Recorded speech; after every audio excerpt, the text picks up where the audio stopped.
O tema de hoje, minha gente, eu vou trazer para vocês a relação entre o nosso virtual e se esse virtual. E aí, Lohana, tudo bem comigo e com você? E trazer esse debate, né? Se esse virtual é realmente um sinal de doença, o que nós estamos vendo hoje na nossa sociedade no meio virtual, ou se não é uma doença e como se dá esse movimento e como se deu antes de chegar até aqui essa virtualização do nosso existir, da nossa sociedade, essa questão que é extremamente importante de ser debatida na nossa atualidade, porque as pessoas hoje em dia estão vivendo presas a um perfil social, estão vivendo presas a, a um espectro de realidade que não condiz com a realidade fora do mundo virtual. E é exatamente isso que eu vou trazer aqui para vocês hoje. Desde já eu agradeço a todo mundo que está online. Aí tem a Luciene, o Romildo, a Maria de Lourdes. Então todo mundo aí, gente, muito obrigado pela atenção e vamos começar. Antes de qualquer coisa, é bom a gente contextualizar um pouco sobre o que nós estamos vivendo atualmente da ditadura da felicidade através das redes sociais. É inegável e inerente essa ditadura das redes sociais que está sendo colocada através de uma pseudo-felicidade das pessoas. E isso, para contextualizar, eu não vou tão longe, porque senão também a nossa live ela ficaria muito grande. Mas eu vou trazer aqui uma base para vocês de como o contexto dessa felicidade, da necessidade de se mostrar feliz ao outro, vem mudando com o passar do tempo. E aí, Tom Zivaldo, beleza, meu irmão? E o que acontece é o seguinte, vamos pensar um pouco Segunda Guerra Mundial. Quando termina a Segunda Guerra Mundial, o mundo ele tem uma mudança e essa mudança traz a questão de que as pessoas começam a viver o American Way Life, né? Que é o estilo de vida americano, que seria essa família perfeita, essa família onde todos vivem bem, todos são felizes e tudo dá certo. E aí eu trago para vocês aquela questão de que muitas pessoas falam que antigamente os relacionamentos, os casamentos, eles duravam mais. Porque antigamente essa ditadura da felicidade estava intimamente ligada com a existência dessa dita família perfeita, dessa família segundo os padrões americanos que foram constituídos a partir do final da Segunda Guerra Mundial. Daí nós temos a contracultura, ela vem bater de frente com isso. Trazemos aqui o exemplo dos hippies, por exemplo, que batia de frente com essa questão da estrutura familiar. E aí a gente vê que o cenário ele começa a se modificar. E essa modificação do cenário passa a ser não mais que a felicidade seja essa família constituída por estes seres que estão sendo ativos dentro desta sociedade, mas viver aquilo que você deseja, sem ter aquelas amarras sociais, sem ter a, as leis de ética e sem se precisar constituir aquele. Viu, gente? Quem tiver dúvida ou alguma coisa, pode postar aí que eu estarei lendo e eu irei responder, ok?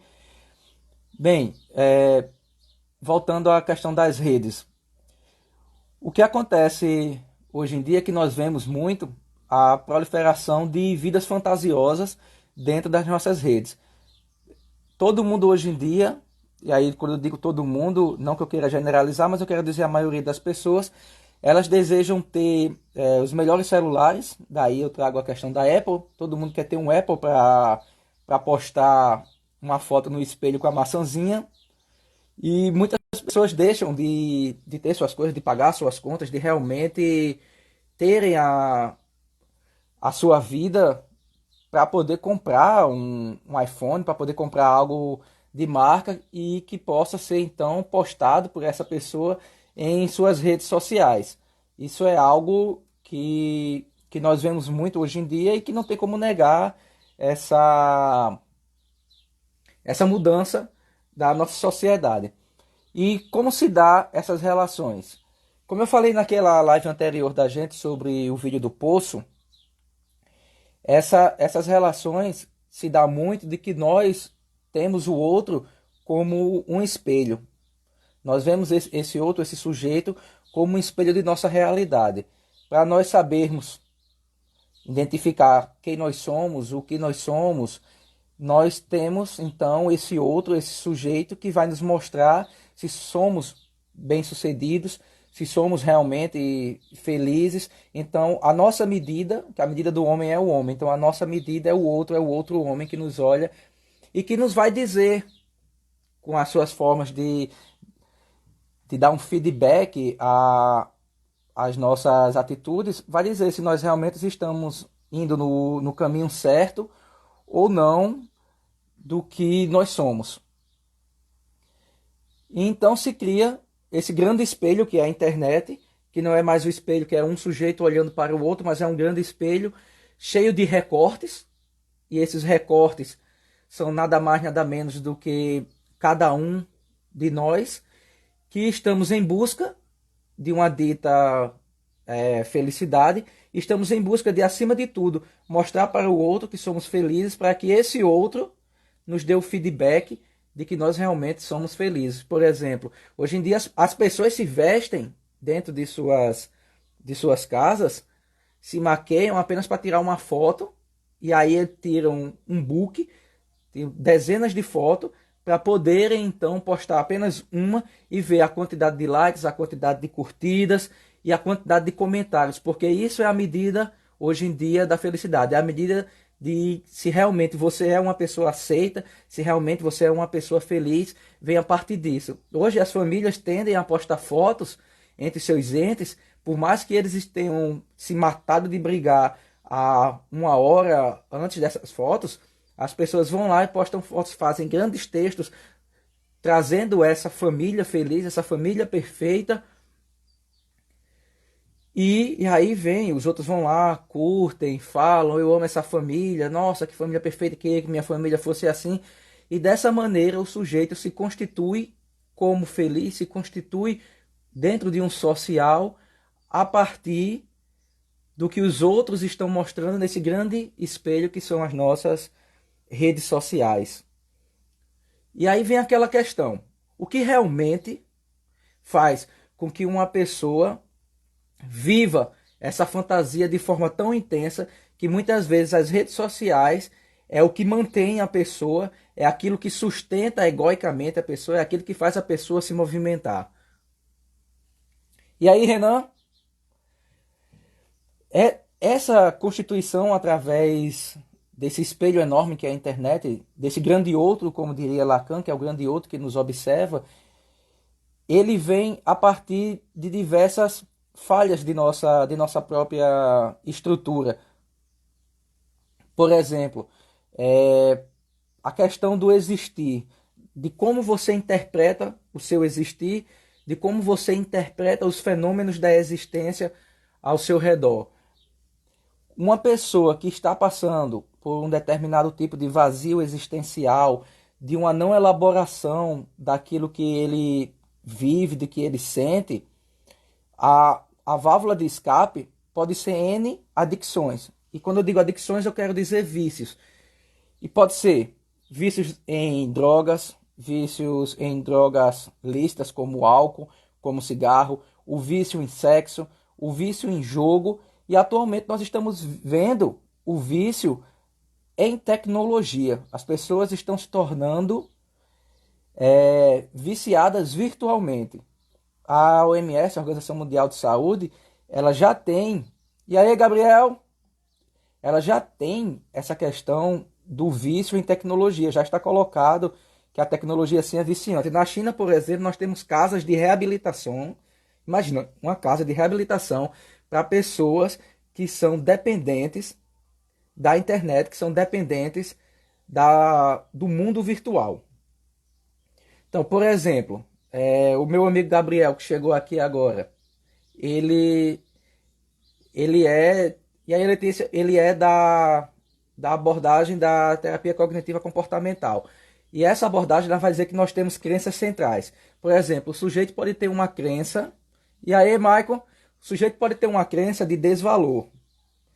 E essa crença de desvalor vai diminuir esse sujeito e ele vai ter que criar algumas estratégias compensatórias.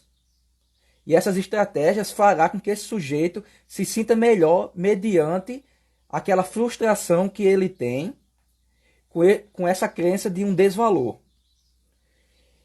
E isso pode ser vazado de uma forma grande e aí Mi, e aí Nai, isso vai ser vazado de uma forma muito forte nas redes sociais. Eu estou, é exatamente isso que eu estou falando, Michael. Eu trouxe primeiramente ela e eu vou também versar sobre as outras um pouco para que as pessoas possam compreender diferentes visões sobre essa problemática das redes sociais. E sim, como eu estava dizendo, né, as pessoas vão buscar estratégias compensatórias.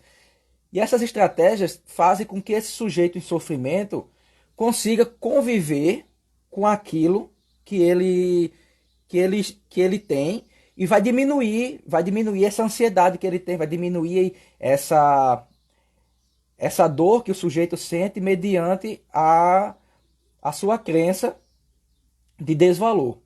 E nas redes sociais, quando uma pessoa dessa, por exemplo, quando posta uma foto, vamos supor, uma mulher posta uma foto de biquíni e um homem posta uma foto sem camiseta.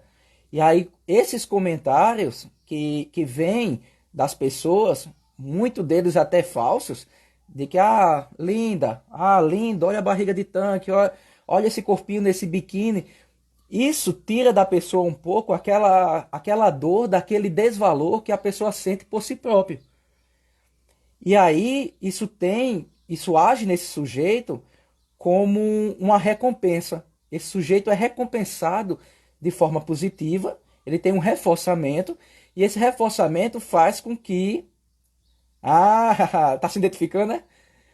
Esse sujeito faz com que essas respostas, mediante a sua foto de biquíni, a sua foto de sunga, seja como for, ela vire uma sequência de fotos no mesmo estilo, uma sequência de fotos em mesmos lugares, uma sequência de fotos com legendas parecidas. Por quê? Porque está havendo um reforçamento da atitude desse sujeito. E esse reforçamento vai fazer com que o sujeito entre num ciclo vicioso, onde ele foge da sua problemática, ele foge dessa sua dor através do feedback do outro. A Milene colocou aqui, a pessoa busca na outra a autoestima que ela não tem. Exatamente, Mi. Exatamente. Essa autoestima que a pessoa busca e não tem, como eu tinha dito anteriormente, eu acho que foi até um pouco antes de você entrar aqui na live, nós temos, segundo a visão da psicanálise, a psicanálise lacaniana, nós temos o outro como nosso espelho. É o outro que vai nos dizer quem realmente nós somos. Se nós somos bem-sucedidos, se nós somos felizes, se nós temos autoestima. Esse outro que vai trazer para a gente a resposta do que nós somos. Então, no momento que acontece isso, você cria essa autoestima mediante o outro colocar ali que você realmente tem essa autoestima. Que o outro tá lhe dizendo que você é bonita. E aí, Gabi? E aí, Ju? Fala das funções de comportamento. Olha, eu vou ver, Michael, porque tem muita coisa aqui para falar e eu quero versar um pouco sobre os três pilares, tá certo, Michael? E aí, se eu me ater a todos, a live vai terminar ficando muito grande e pode ficar um pouco confusa para as pessoas que não são da nossa área, tá certo, Michael? O outro diz que eu tenho muito talento. Pronto, exatamente. De fato, muitas vezes a pessoa tem talento. E outras vezes a pessoa não tem um pingo de talento.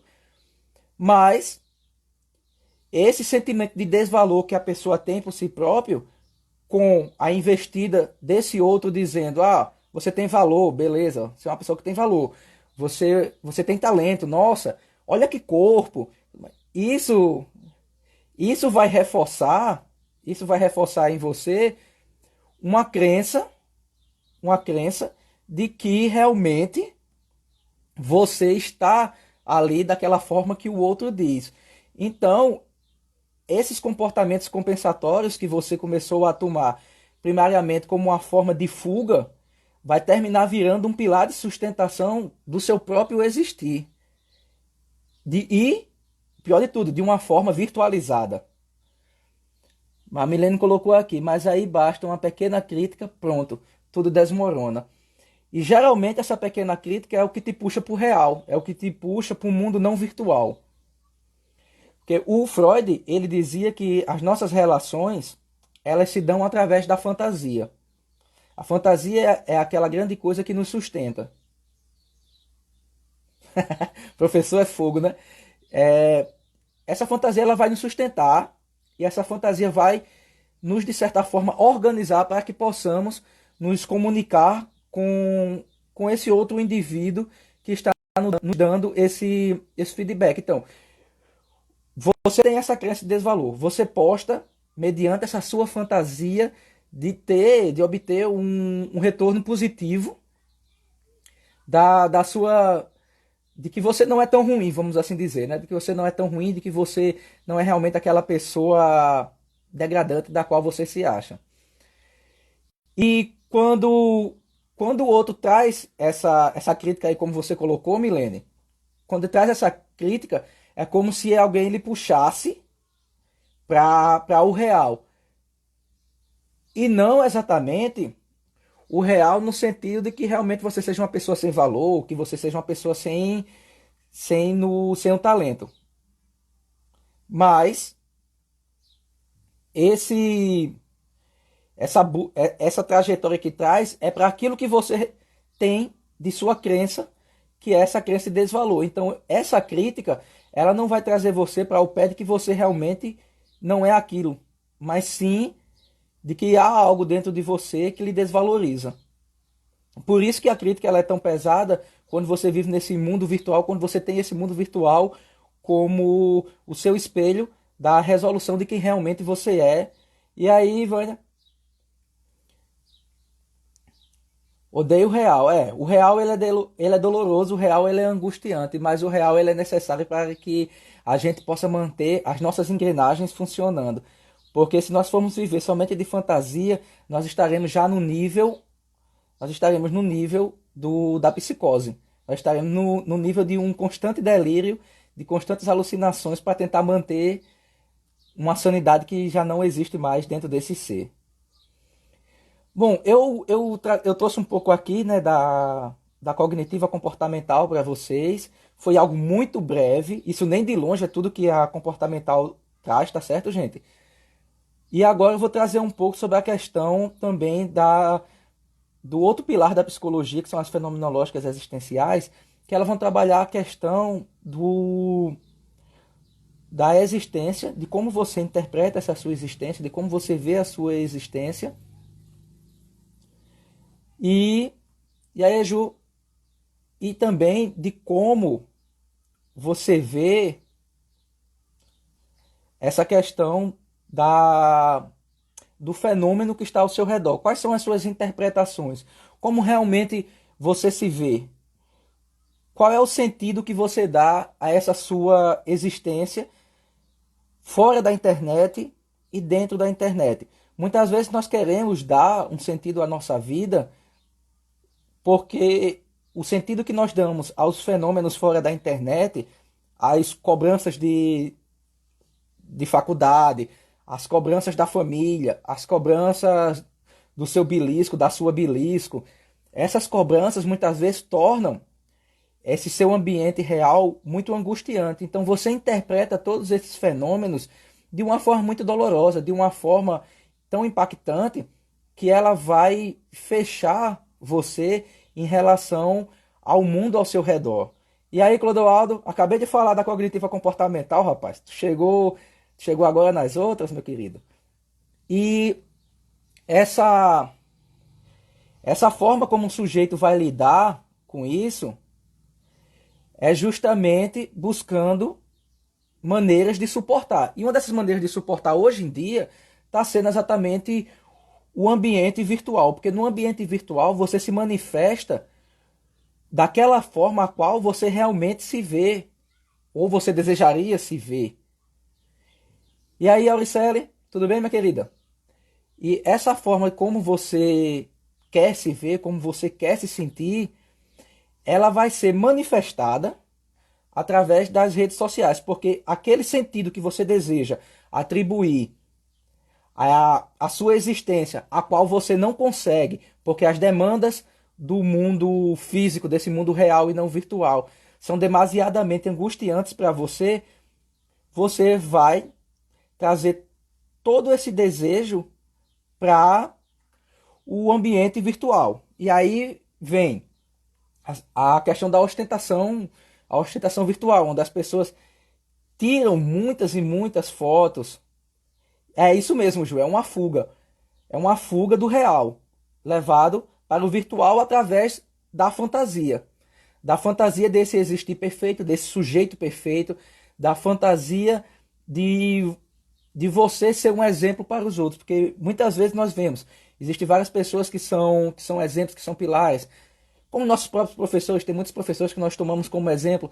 E aí, às vezes, nós queremos e circulamos a nossa existência através disso, de que, se eu conseguir ser um exemplo como aquela pessoa, se eu conseguir ter um sucesso como aquela pessoa, então eu serei feliz. Eu serei sim uma pessoa realizada na minha vida. Mas o, a realização da vida, ela é completamente subjetiva. Ela é para cada um de uma forma diferente. E muitas vezes nós negamos a nós mesmos para tentar copiar o outro para alcançar a felicidade que aquele outro tem e não a nossa própria felicidade. E aí, Marcos, meu querido, tudo bem? Lembrando, gente, se vocês tiverem alguma pontuação para fazer, podem colocar aqui. Também, se tiverem alguma dúvida, também podem colocar, tá certo?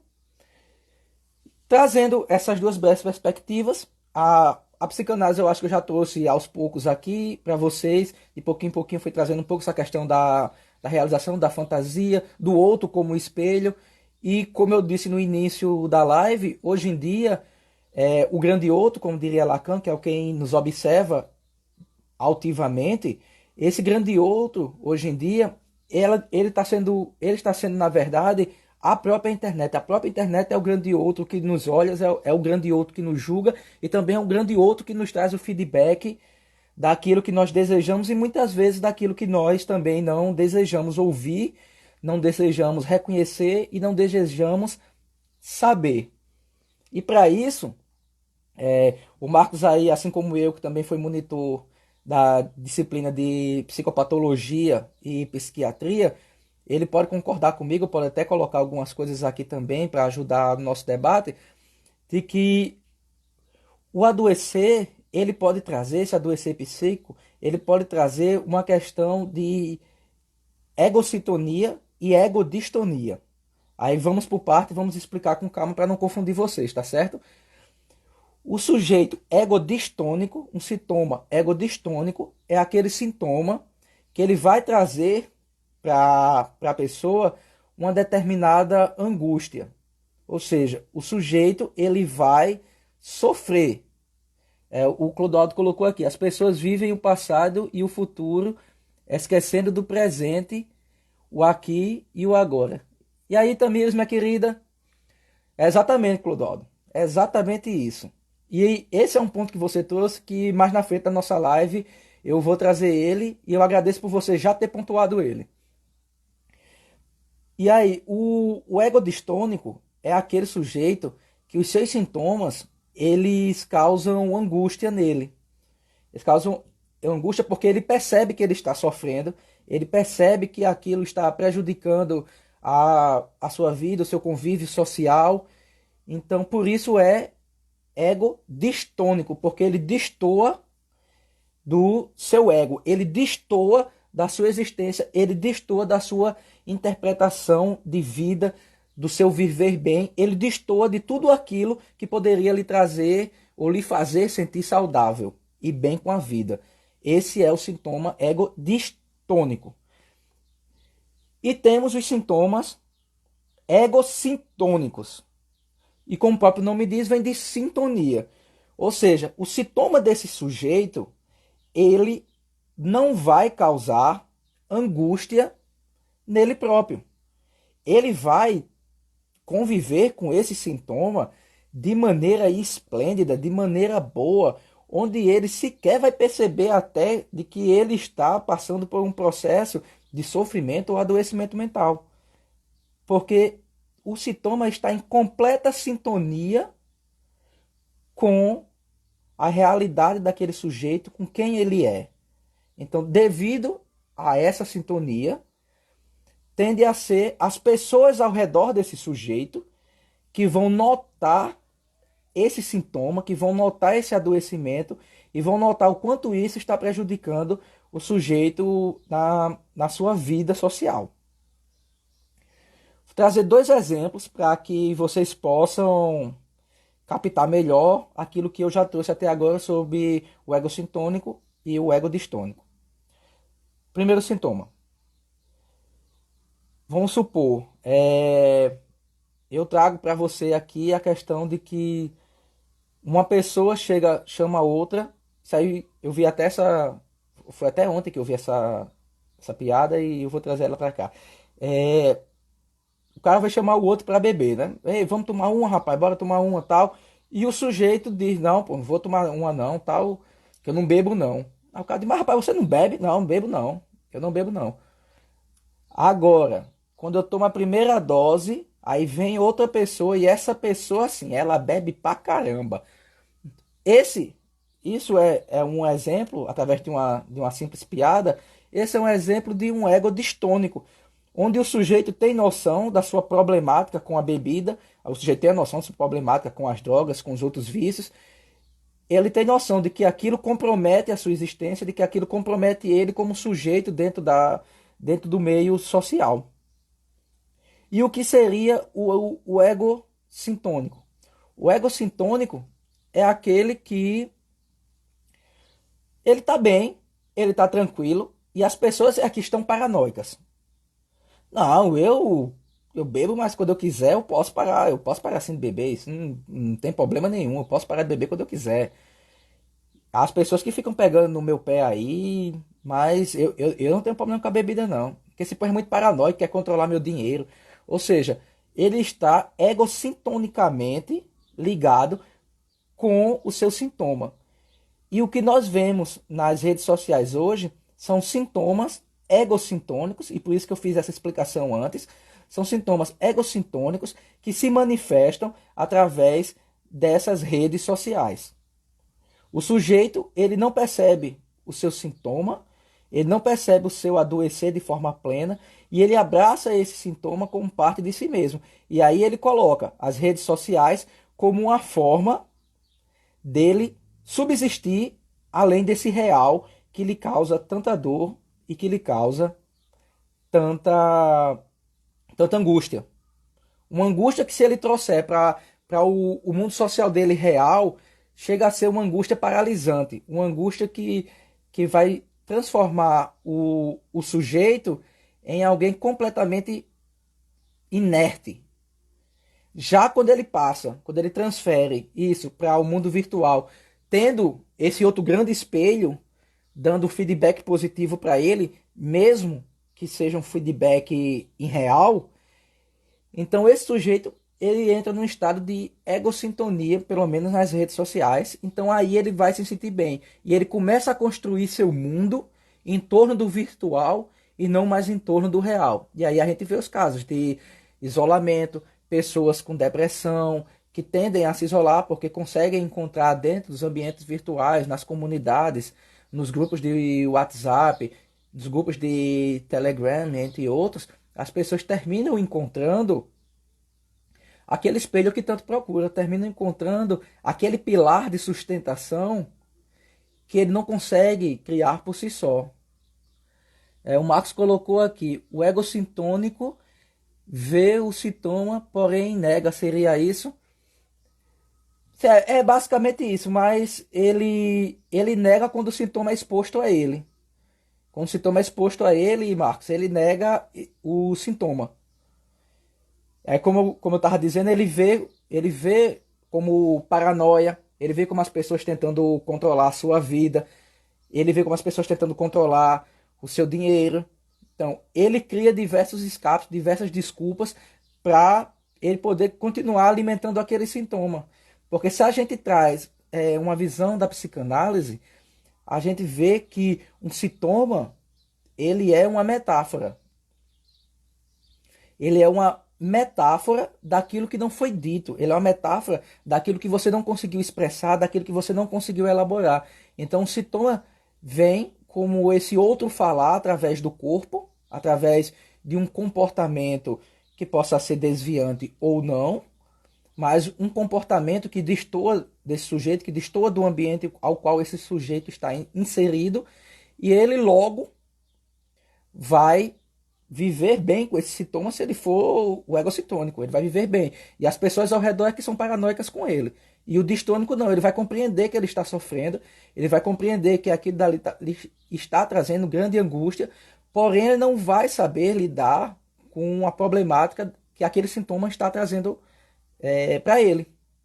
Eu espero que eu tenha conseguido contemplar aí a sua pergunta, ter trazido uma resposta coerente e coesa para o seu questionamento. E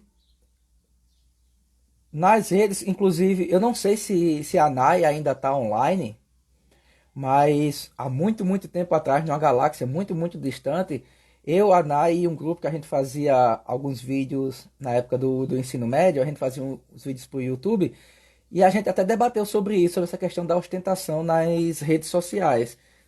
O vídeo ainda está lá no meu canal no YouTube. A gente ainda não tinha todo esse embasamento teórico que eu tenho hoje para poder falar, mas é interessante de se ver. E as pessoas. Ficou bem claro, né? Ótimo, obrigado, valeu, Marcos. Olha aí, você foi o meu espelho agora. E eu posso trazer dois contextos para cá, para a gente fazer. Será que isso seria uma fuga para a doença?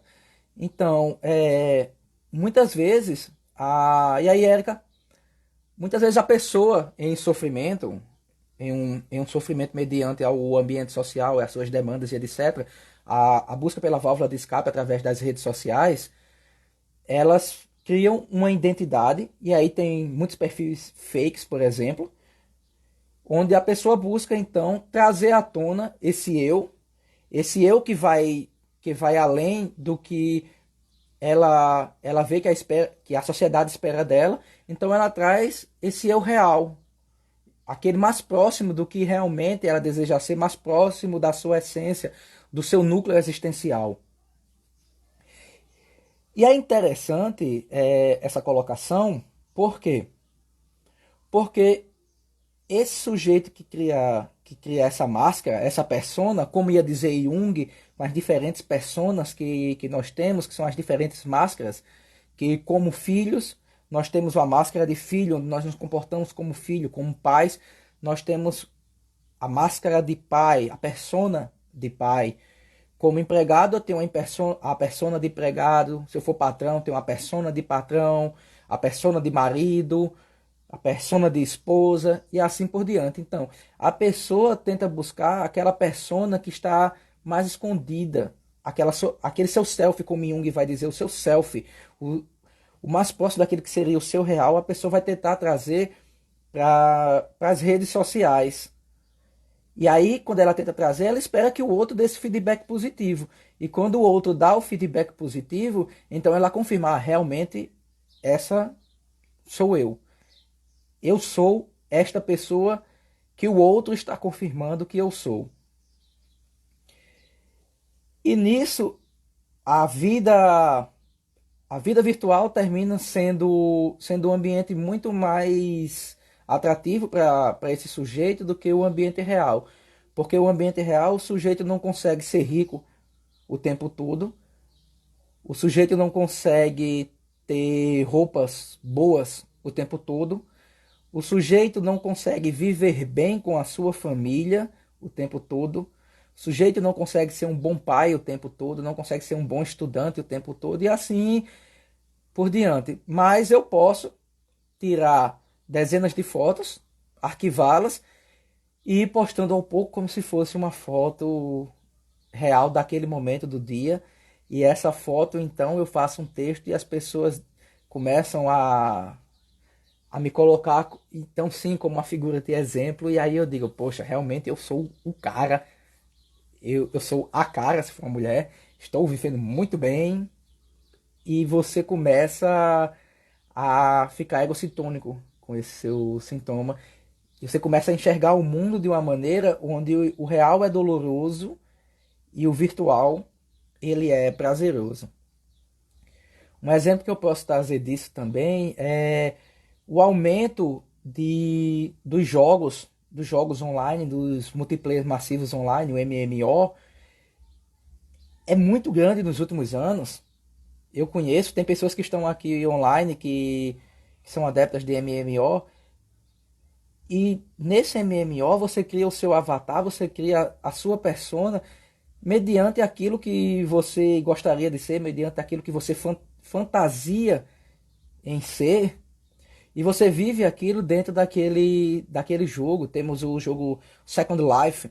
Quem não conhece, eu digo que pesquise, já é um jogo bem antigo, mas que ainda funciona, o Second Life, onde, por incrível que pareça, há bandas de música, aí Marcos, que é músico, talvez interesse até ele dar uma pesquisada sobre isso. Há bandas que elas fazem os seus CDs, elas gravam os seus CDs, mas elas não fazem shows presenciais, elas não fazem shows ao vivo. É cada um em sua casa e os shows deles são virtuais dentro do Second Life. Há pessoas de arquitetura, por exemplo, engenharia e diversas outras áreas do saber onde estão trabalhando dentro desse jogo Second Life e ganham muito dinheiro. O pessoal faz comércio lá, pessoas que seriam classe média aqui, classe média baixa, conseguem ficar muitas vezes ricos, criam empresas virtuais dentro desse Second Life, e aí você vê aquela persona do empresário que o sujeito queria ter, aquele dinheiro que o sujeito queria poder usufruir para investir num negócio físico, ele cria dentro de um jogo, e eu já vi eu acho que, se não me falha a memória, o cara vendeu por, ou foi 200 ou foi por US$ 300 mil, um negócio virtual que o sujeito criou dentro do Second Life. E aí ele ficou rico no mundo físico, né? No nosso mundo real ele ficou rico, enquanto o mundo virtual ele demorou anos para conseguir isso. Aí ele ficou rico no nosso mundo físico. Então, o mundo virtual ele é uma expressão daquilo que nós queremos ser. Ele é uma expressão dos nossos desejos, das nossas fantasias. Porém, sobretudo, ele é uma fuga dos nossos males. Ele é uma fuga das nossas angústias. É o que, Renan? Tu colocou de o que, Renan? Explica aí, macho velho. Ele é uma fuga. E ela é uma fuga, como Freud vai dizer, que o sintoma ele é uma tentativa de cura. O sujeito tenta se curar através desse sintoma.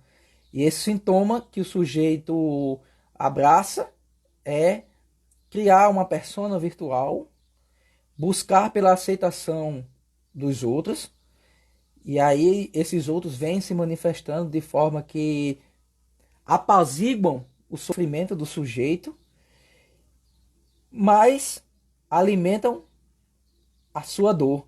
Porque esse sujeito, no mundo real, quando ele desliga o seu computador, quando ele desliga o seu smartphone, ele volta a ser aquela pessoa que se sente inferior, ou até mesmo uma pessoa que não se sente inferior.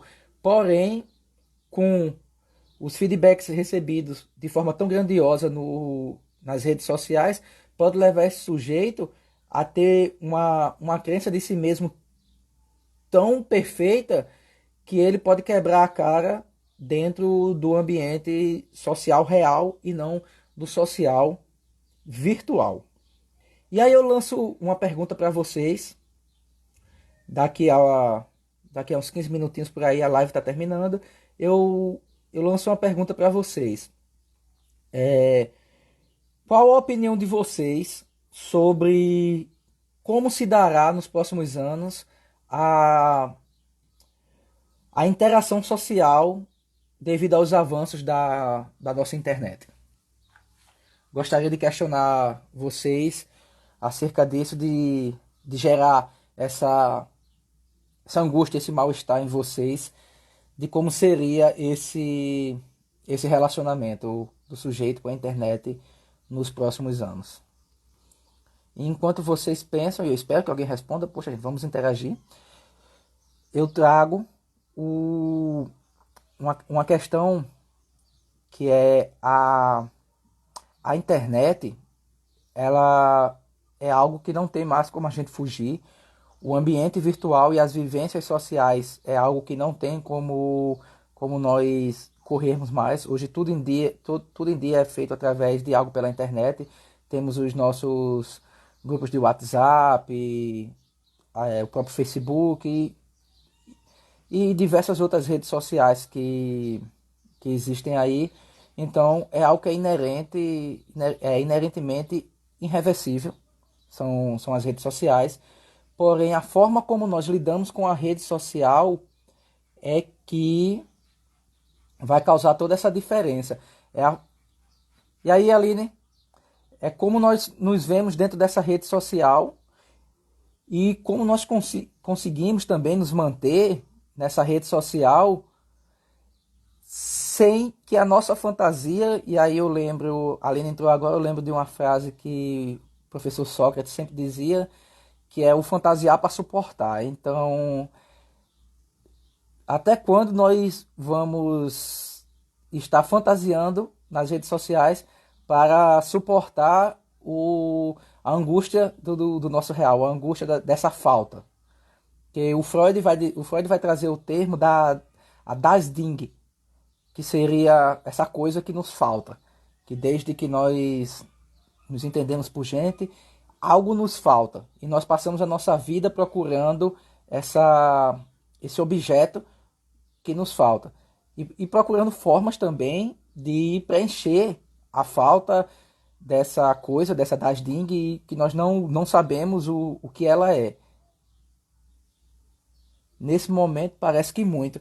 É, exatamente. Nesse momento parece que muito.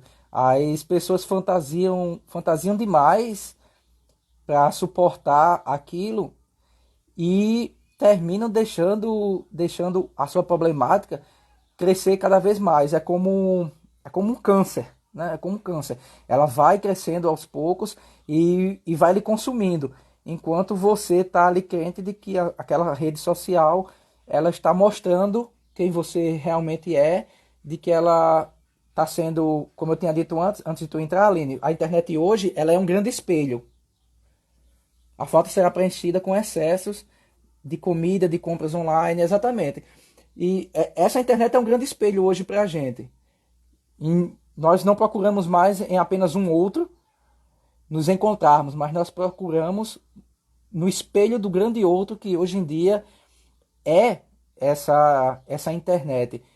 E esse sujeito que tenta preencher a falta dessa coisa, ele vai entrar justamente, como você bem falou, nesse processo. E aí nós temos pessoas que passam 10 horas, 12 horas colados em um ambiente virtual, em um simulacro de uma vida, que é como eu falei anteriormente, life, onde as pessoas estão fazendo de tudo que você imaginar, de trabalhos que sejam possíveis ser feitos à distância, as pessoas estão fazendo através de um avatar e estão ganhando dinheiro real em cima disso.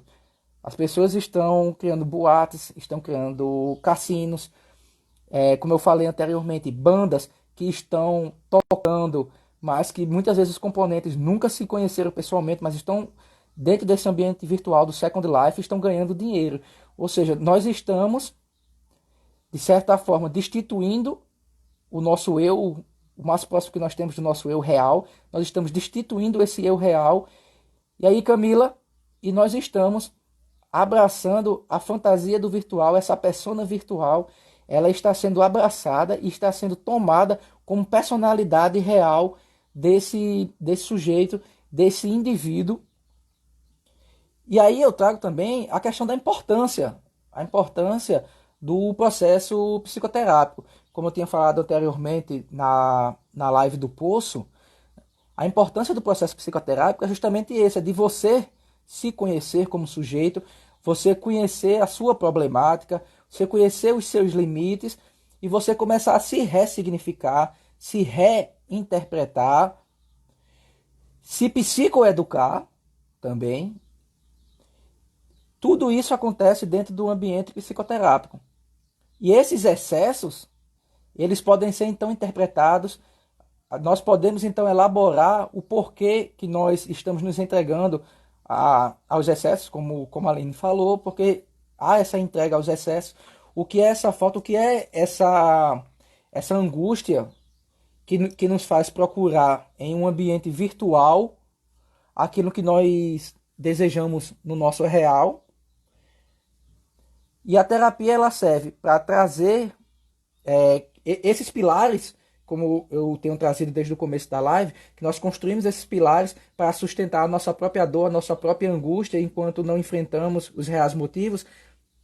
Na terapia, nós desconstruímos esses pilares e trazemos uma nova constituição de pilar, feita dessa vez pelo próprio sujeito, como uma resolução daquilo, e não como um pilar de fuga, mas sim como um pilar real de sustentação, de reinterpretação e ressignificação da problemática desse sujeito. E, bem, gente, a live já tá chegando no seu fim. Vocês podem deixem aí opiniões aí, perguntas, que eu estarei tirando esse finalzinho aqui para responder para vocês. E também sugestões podem ir no meu privado. Quem tem meu WhatsApp vai no privado. Aqui pelo Instagram também vocês podem mandar sugestões pelo privado, que inclusive esse vídeo ele já foi sugestão de uma pessoa que me segue, que me pediu para falar um pouco sobre essa questão, né, desse adoecimento que a gente vê hoje em dia, onde chega a ser estranho e anormal você ver hoje em dia uma pessoa com um livro na mão, em vez de estar mexendo com um celular. O habitual está virando algo contemplativo. E aí eu tenho, como muitas das pessoas que estão aqui na live me conhecem, sabem que eu sou uma pessoa que eu tenho um network muito grande, eu tenho contato com diversas pessoas em vários cantos.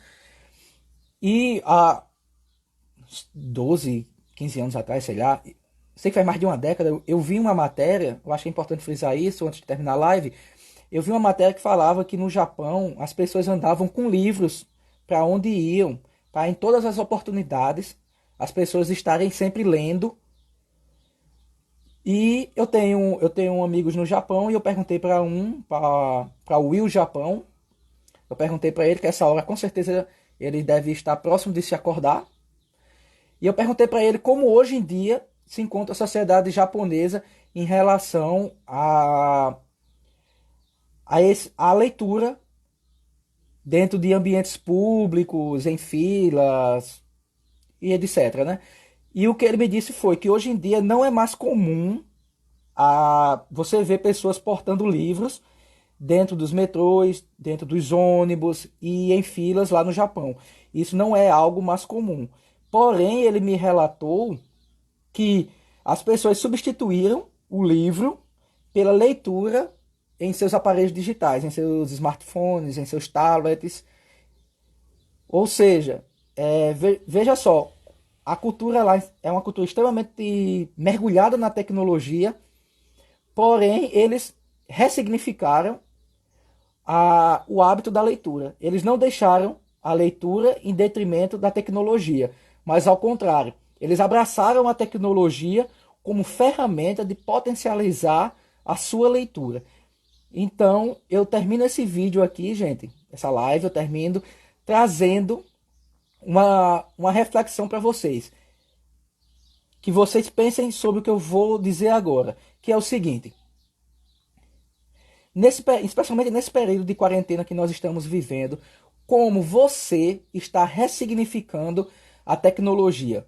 Você está utilizando toda essa tecnologia para espalhar fake news, você está utilizando essa tecnologia para ler o máximo de informações sobre o C-Vírus e surtar com isso. Você está usando a tecnologia para você perder tempo assistindo coisas que não vai acrescentar em nada a sua vida, ou ficar lendo bobagens que também não vai acrescentar em nada a sua vida, ou você está usando nesses tempos de quarentena, nesses tempos de isolamento social, você está utilizando a tecnologia como uma ferramenta de trabalho, como uma ferramenta de conhecimento, como uma ferramenta de passar conhecimento. Porque tem vários cursos que estão sendo dados de graça online. Eu até citei numa live, eu acho que foi na live de Aline que eu citei, que estava ela e Sócrates, que eu falei sobre isso. Harvard está disponibilizando cursos online, Casa do Saber e diversos outros. E-books estão sendo disponibilizados por editoras. Então, fica a reflexão. Quarentena e tecnologia. Você está ressignificando a tecnologia, reinterpretando e utilizando como ferramenta de saber e de constituição profissional e edificação, ou você está utilizando essa tecnologia, esse momento, para fins que, após a quarentena, simplesmente não vão levar a lugar nenhum. Essa é a minha reflexão no final do vídeo. Eu quero agradecer a todos que estiveram online até agora, a todos os presentes, as pessoas que colocaram pontuações aqui, que me questionaram. Muito obrigado a todos, gente. Amanhã, às 20h45 da noite, 8h45, estará aqui a minha live, onde estarei eu e Lana, onde nós faremos o primeiro encontro do ciclo de palestras sobre alguns filmes onde nós iremos debater a patologia na sociedade e nós traremos alguns filmes e nós iremos debater esses filmes. Amanhã, quarta-feira, 8h45 da noite, ou 20h45, depende de como você gosta de ouvir e falar, nós estaremos debatendo isso. Não perca, o primeiro filme vai ser A Casa, que está sendo o segundo filme mais assistido atualmente depois do Poço da Netflix. Isso mesmo, Aline, foi na live. Ele está sendo um filme que também está trazendo muito questionamento nas pessoas. Além do Poço, é esse A Casa. Então nós iremos trabalhar nessa quarta-feira, amanhã às 8h45, o filme A Casa. Então estejam todos ligados. E na sexta-feira nós iremos trazer o filme O Pianista. Iremos trabalhar O Pianista na sexta-feira às 8h45 da noite. E amanhã A Casa às 8h45 da noite. Então daí vocês já se programem e vão assistindo. Qualquer dúvida, qualquer coisa, falem comigo no privado e também deem sugestão, porque esse vídeo foi sugestão da Maria de Lourdes. Então, quem tiver sugestão, mande aí que com certeza eu irei fazer. Valeu, gente. Muito obrigado. Fiquem com Deus e até a próxima.